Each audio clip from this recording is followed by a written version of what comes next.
जी अस्सलाम वालेकुम रहमतुल्लाहि वबरकातुहू। नाज़रीन, आज हमारी खुशकिस्मती है हंसता वास्ता पंजाब इंटरनेशनल की तरफ से कि हमारे मेहमान हैं बहुत ही प्यारे वाहिदुल्लाह जावेद साहिब, और इनसे कुछ सवाल करेंगे कि वाहिदुल्लाह जावेद साहब, वो आपसे रिक्वेस्ट है कि मैं कुछ दिन से कुछ वीडियोस देख रहा हूँ कि दरबारों पे जाते हैं, वो कुत्तों की तरह भौंकते हुए जाते हैं, वो क्रोलिंग करते हुए जैसे छोटा बच्चा करता है ना वो, और मुंह से कुत्तों की आवाजें निकाल रहे हैं। कुछ मैं देख रहा हूँ कि वीडियोस आ रही हैं कि वो नंगे पीर बैठे हुए हैं, और हिंदू हिंदू भी ऐसे ही लोगों की इबादत करते हैं, उनसे पूजा वगैरह करते हैं या वो मनते वगैरह मांगते हैं। और वो पीर की इतने गलीज होते हैं कि उनके बाल जो हैं वो पाँव तक बाल होते हैं, लट्टे बनी होती हैं, गंदगी का एक वो, आप जब देखेंगे तो वो गंदे गलीज होते हैं, और उनसे लोग मनते वगैरह मांगने के लिए जाते हैं। क्या इस्लाम इस चीज की इजाजत देते हैं? बिस्मिल्लाहिर्रहमानिर्रहीम। इस्लाम की इसमें कि इजाज़त का तो सवाल ही पैदा नहीं होता, ना उनको पता होता कि इस्लाम क्या है। तो मैं अर्ज करता हूँ कि अल्लामा इकबाल का एक शेर है, वो एक सजदा जो तुझ पर गिरां गुजरता है, हजार सजदे से देता है आदमी को निजात।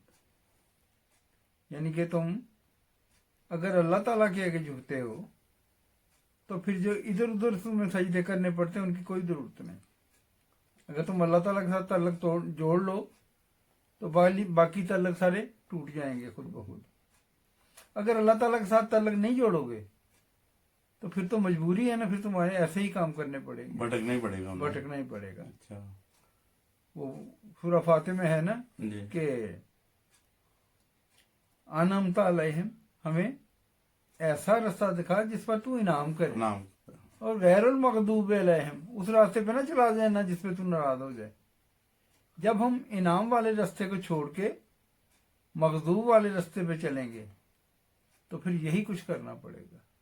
जो कुछ आपने तो कुछ भी नहीं बताया, जो कुछ होता है वो यहाँ बताया नहीं जा सकता। थोड़ा सा वजाहत कर दें हमारे नाज़रीन जो चाहते हैं कि कुछ लोग के वो दरबारों पे जाते हैं, जी हम बच्चा लेने के लिए जा रहे हैं, मन्नतें मांगने के लिए जा रहे हैं, मनते मांगते हैं कुछ। वो मैंने देखा है, मैं लाहौर में रहा हूँ ना, दरबारों पे वो बोधी रख देते हैं। वो पता नहीं क्या सिस्टम है, कुछ आप वजाहत कर दें, रोशनी डाल दें थोड़ी सी। देखें जी, ये जो औलिया अल्लाह या अंबिया आते हैं जी। वो तो वैश्यों को इंसान बनाने आते हैं। एक बुजुर्ग की बात है कि लोगों ने कहा कि जी हम आपको बिठा के ना पालकी में या कॉर्ड जिसको कहते हैं, तो हम आगे से खींच के आपको ले जाना चाहते हैं। उन्होंने कहा मैं तो इंसान बनाने के लिए आया जानवरों को, तुम इंसान हो के जानवर बनना चाहते हो? अच्छा। ये मुमकिन ही नहीं है। लोगों ने कहा लोग तो जी पीरों को ऐसे उन्होंने फरमाया कि मैं नहीं चाहता कि तुम पीरों के पीछे चलो, तुम खुद पीर क्यों नहीं बनते? अल्लाह के बंदे, अल्लाह के बंदे बनो। सही बात है। जब अल्लाह के बंदे बनोगे तुम खुद पीर बनोगे, तुम्हें किसी के पीछे जाने की जरूरत ही नहीं। सही बात है। मैं इधर एक वाक्य कोट कर दूं कि मुझे ना आज से कुछ अर्सा पहले ना मुझे वो पता चला कि मेरे ना किडनी में कैंसर है ना। तो जब मुझे पता चला किडनी में कैंसर है, तो वो तो ऐसे ही है जिसको ये इस किस्म की खबर मिलती है ना वाहिदुल्लाह साहब, वो ऐसे ही होता है जैसे आसमान से बिजली गिर पड़ी, या एक फांसी का फंदा देने के लिए जब वो तख्तादार पे खड़े करते हैं ना, तो नीचे से वो तख्ता खींचते, वो हैंग कर जाता है आदमियों कुएं के अंदर। बिल्कुल वैसी ही खबर होती है कैंसर की, जो आम माशरे में हम लोगों को सुनते हैं कि फलां को कैंसर हो गया, फलां को कैंसर हो गया। हम कई दफा अपनी मसरूफियत की वजह से उसकी जल्दी खबर भी नहीं लेने के लिए जाते, मगर उस बंदे के ऊपर क्यामत गुजरती है। मेरे ऊपर भी गुजरी थी, मगर जब मेरे ऊपर ये क्यामत गुजरी थी तो मैंने उस वक्त गैरुल्लाह के आगे सारी जगह आया था। मैं बहुत गुनाहगार इंसान हूँ, सादा इंसान हूँ, बहुत सारे जो इस्लामी अहकाम है शायद उनमें मुझसे कोताही हो जाती हो ना। और यकीन करें कि मैंने उस वक्त जब मेरे ऊपर ये बिजली गिरी है कि मुझे पता चला मेरी किडनी में कैंसर है, कैंसर के बाद इंसान को सिर्फ मौत ही नजर आती है, मैंने खुदा ताला के हजूर सजदा किया और रो रो के इस कदर दुआ की कि जब तक मुझे सुकून नहीं आ गया। और जब मुझे सुकून आ गया फिर मैंने अपने बहन भाइयों को सबको खुद फोन करके उन्हें पहले उनका हाल चाल पूछा है, कैसे हैं, ठीक है। और उसके बाद सब कुछ बताने के बाद मैं बताता था मेरी किडनी में कैंसर है। जब मैं बता देता तो मुझसे बात नहीं होती थी, मेरा खुद वो दिल इतना नरम हो जाता था, मैं बात नहीं कर पाता था। और उस वक्त जब मेरे ऊपर ये क़यामत गुजरी थी, खुदा ताला बेहतर जानता है, मेरे दिल में एक राय के दाने जितना मुझे ख्याल आया कि मैं किसी पीर फकीर के पास जाऊं और जाके उसको जाके मिन्नत समाजत करूं कि तू मेरी जान बचा ले। वो कौन होते हैं पीर फकीर? सबसे बड़ा पीर फकीर वो खुदा ताला की जात है। मैंने तो खुदा के आगे सर झुकाया, खुदा ने मुझे सुकून भी दे दिया। और 10 साल पहले मेरी किडनी रिमूव हो गई थी, लेफ्ट किडनी, और अल्लाह ताला ने मुझे शिफा भी दे दी। वो मौजूदा जो है। बिल्कुल। हाँ, तो अगर आप किसी पीर के पास चले जाते, दरबार में चले जाते, तो उसने फूंके तो मार देनी थी। और मिर्जा साहब ऐसे ही मैंने देखे पीर कह देते हैं डॉक्टर के पास ना जाना, ऐसे मना कर देते हैं, मना कर देते और हैं, जान जाया हो जाती है, और जाने जाया होती हैं, जाने जाया होती जाने हैं। जाया होती है बहुत सारी पीरों कीरों के हाथों ना। और फिर कहते हैं आपका ईमान पुख्ता नहीं था। ईमान पुख्ता नहीं था। हालांकि ईमान अगर पुख्ता हो ना तो हम लोग पीरों के पास जाए ना। सबसे बड़ा पीर हमारा खुदा है, खुदा ताला की जात है, ठीक है। और हम अगर उसके सामने झुक जाएं तो हमें मेरे किसी दूसरी दुनियादारी के पीर की जरूरत नहीं है कोई भी। बिल्कुल बिल्कुल।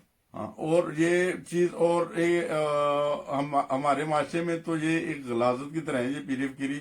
मैं एक और वाकया अगर कोट कर दूं अगर आपकी याद से, वो वाकया ये है कि मैं चुंगे मरसदू में ना मेरी दुकान थी, वो ना बच्चों की जो साइकिलें वगैरह, झूले, इसी तरह ही ना कोई प्लास्टिक का सामान वगैरह होता था। तो एक औरत मेरे पास सामान लेने के लिए आई ना, तो वो कहने लगी कि सामान वगैरह खरीद के मैं बड़ी दूर से आई हूँ। मैंने कहा बेबी कहाँ से आई है? कहने लगी वो बड़े दूर शहर से आई हूँ और इस घर से आई हूँ कि अटारी दरबार पे ना मैं वो अपना बेटा लेने के लिए आई हूँ। मैंने कहा बेटा उधर से वो देते हैं बेटे? कहने लगी हाँ उधर पीर साहब है, पीर साहब बेटे देते हैं। मैंने कहा अच्छा। वो बेटा लेने के घर से आई वाहिदुल्ला साहब, उधर एक दिन हुजरे में रही, दूसरे दिन हुजरे में रही, तीसरे दिन फिर मेरी दुकान पे आई है ना, तो कहने लगी भैया मैं तो वापस जा रही हूँ। तो मैंने कहा चलो आज सामान भी थोड़ा सा ले जूँ और आपसे सलाम दुआ भी कर दी जाऊँ, आप अच्छे लगे हैं मुझे ना। मैंने कहा कि बाजी सूरत हाल ये है कि वो बेटा मिल गया आपको जो बेटा लेने आई? वो कहने लगी मुझे अब बेटे की जरूरत नहीं। मैंने कहा वो कैसे? कहने लगी वो जो हुजरे वाला बाबा है, जो पीर है ना, वो हुजरे में सारी औरतों को सुलाता है और रात को किसी एक औरत को कहता है वो मेरी टांगे दबाओ, वो टांगे दबाने के लिए उठती है और उसी के साथ कहने लगी मेरी आंखों के सामने मैंने जाते होते देखा है और मैंने अपने खावन से कहा मुझे रात की जरूरत, मैं वापस जाती हूँ। अगर जो पीर औलादे भी देते हैं ना, वो आंखों में वो मट्टी डालते हैं, वो औलादे वो हक हलाल की नहीं होती उस हिसाब से। देखिए गफलत का शिकार है ये लोग, इसे खुदा से जब पीछे हटेंगे, पीरों फकीरों पड़ेंगे, तो फिर इनकी बर्बादी का समान तो हो गई यकीनन। अलबत्ता वो उस औरत ने वो वापसी का इरादा कर लिया, उसने कहा मुझे अब औलाद नहीं चाहिए इस पीर फकीर से, ये ऐसे ऐसे करता है। तो ये एक नहीं, आपने सरेआम के तो मेरे प्रोग्राम देखे होंगे टीवी चैनल के, तो उनमें भी यही बताते हैं ना जो पीरों फकीरों को बेनकाब करते हैं। तो मुझे एक नहीं बात समझ आई वहां जी, कि वो हर किसी को पकड़ते हैं और कहते हैं तुम नकली पीर हो। अच्छा, तो होते पीर होते नकली है मेरा। वो असली कौन होता है? एक आदमी मुझे याद है वहां पकड़ा उन्होंने, तो कहने लगे मुझे असली पीर कोई दुनिया में दिखा दे। सही। और मैंने तो आज तक कोई असली पीर देखा ही नहीं। किसी ने देखा तो चलो हमें भी बता। अच्छा, अक्सर ये भी होता है वाहिदुल्ला साहब, वो पीरों फकीरों को जब पकड़ते हैं उनको कलमा तक नहीं आता। सरेआम वाले हैं ना, उन्होंने देखा है 2-4 दफा, उन्होंने बंदे पकड़े हैं, उनके खुदा के बंदे कलमा ही सुनाते, उन्हें कलमा भी नहीं आता, उन्हें बिस्मिल्लाह तक भी नहीं आती। और अभी कल ही का वाकया कि वाहिदुल्ला साहब मैंने एक वो व्हाट्सएप पे मुझे किसी ने तस्वीर शेयर की है, एक पीर साहब हैं, वैसे ही मैंने वो हिंदुस्तान में पीर होते हैं बिल्कुल अरफ नंगे, बाल उनके बड़े हुए पांव तक और अंतहाई गलीज उनकी सूरत हाल जो है। और औरतें उनके पास जाती हैं, कहती हैं वो मनते मांगने के लिए, वो हमें वो बेटा दे दो, तो हमें ये दे दो। तो आप लाहौर की महल रहने वाले हैं? जी जी हाँ, मैं भी लाहौर में रहा। उधर भी ऐसी पीरीफ के लिए तो महल बहुत ही होगी। मुझे तो शर्म आती बयान करते हुए। हमारे ना मोहल्ले के करीब ना एक चौक था जिसको बाबा 9 वाला चौक कहते थे। 9 वाला, 9 यानी कि नाखून वाला। अच्छा, नाखून वाला बाबा। اس کے بارے میں روایت تھی کہ اس کے پاس ایک عورت آئی، اچھا اس کے نا دو بیٹوں کو نا پھانسی کی سزا سنائی جا چکی تھی۔ اچھا تو وہ آئی کہ میں جا کے بابا جی سے دعا کرواؤں۔ وہ بابا جی کے پاس آئی تو انہوں نے کہا جی شلوار اتارو۔ اچھا اس نے ایک پونچا اتارا تو شرم آ گئی اس کو، ہوں اس نے کہا نہیں میں نہیں، اس نے اچھا واپس پردہ کر لیا۔ ہوں اور ہوا یہ کہ ایک بیٹے کو اس کو پھانسی ہو گئی، ایک بیٹا جو بری ہو گیا۔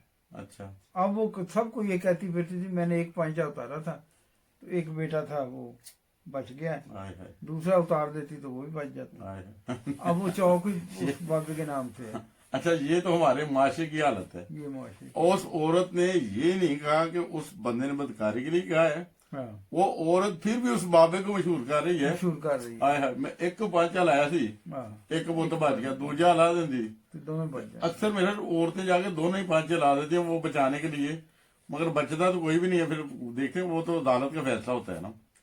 نہیں پھر وہ کہتے ہیں پیر پکا کہ ایمان پکا، تمہارا ایمان کچا تھا اس لیے نہیں ہوا تمہارا۔ نہ نہیں عجیب و غریب صورتحال ہے۔ یہ دیکھیں جب یہ پیروں فقیروں کے پاس جائیں گے پھر ایسے واقعات پہ رونما ہوں گے، اور ایسا ایک واقعہ نہیں معاشرے میں ہوتا، ہزاروں واقعات معاشرے میں ہوتے ہیں کہ پیری فقیری جو ہے نا وہ کچھ بھی نہیں ہے، اور سب سے بہتر پیری فقیری یہی ہے مانگنا ہے تو خدا سے مانگو، اس سے بہتر تو کوئی بھی نہیں دینے والا کہ نہیں۔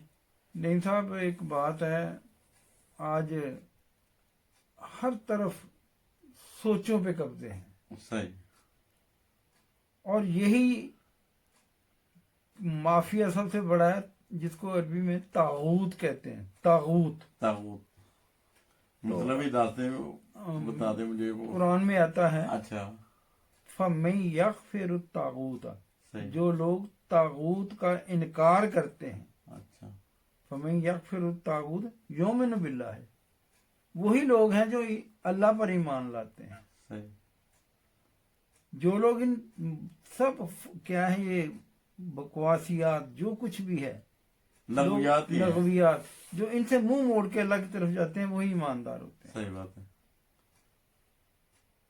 یہ تو اللہ نے واضح کہہ دیا کہ ان کا انکار جو ہے وہی میرا اقرار ہے، مگر ہم لوگ جو ہیں یا معاشرے والے ہیں وہ طاغوت کی طاقتوں میں الجھے ہوئے ہیں، اس سے نکل ہی نہیں پا رہے۔ صحیح بات۔ اللہ تعالیٰ سب کو اپنے زبان میں رکھے، ورنہ صورتحال تو بہت نازک ہے۔ میں وہ آج ایک ویڈیو وہ آئی تھی کہ وہ کتوں کی طرح بھونکتے ہوئے نا، منہ سے واضح نکال رہے ہیں بقاعدہ کتے کی نا، وہ دربار پہ جا رہے ہیں کرولنگ کرتے ہوئے۔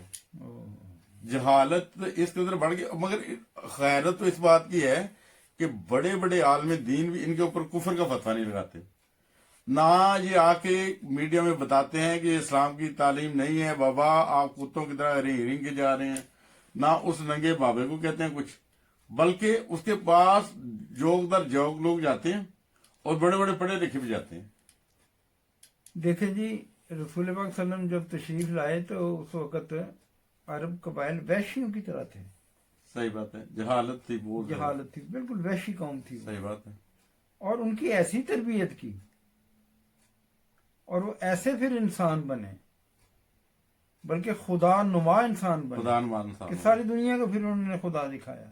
صحیح بات ہے میں ایک بزرگ کا واقعہ بتا رہا تھا جی۔ کہ لوگوں نے محبت کے لیے نا ان کو بٹھایا بگی پہ اور کہا کہ یہ ہم خود کھینچیں گے اس کو عقیدت میں۔ اچھا تو وہ بزرگ بگی سے اتر آئے، کہنے لگے میں تو جانوروں کو انسان بنانے کے لیے آیا ہوں اور تم انسانوں کے جانور بن رہے ہو، یہ نہیں ہوگا۔ بہت زبردست، ان لوگوں میں تقویٰ ہوتا تھا، ان بزرگوں میں۔ ہاں جی، آج وہ تقوی کی کمی کی وجہ سے یہ ساری راہیں کھل رہی ہیں اس طرح کی۔ ان کو پتا تھا کہ اللہ نے جس مخلوق کو بنایا ہے وہ کتنی قابل عزت ہے۔ اشرف المخلوقات، اشرف المخلوقات جو ہے انسان، جی اس کی عزت واجب ہے انسان پہ، صحیح اس بات کو ہے، ذلیل کرنے والا کبھی عزت نہیں پا سکتا۔ صحیح بات ہے۔ اور یہ لوگ انسانیت کو کیا کہتے ہیں اتنا ذلیل کرتے ہیں کہ وہ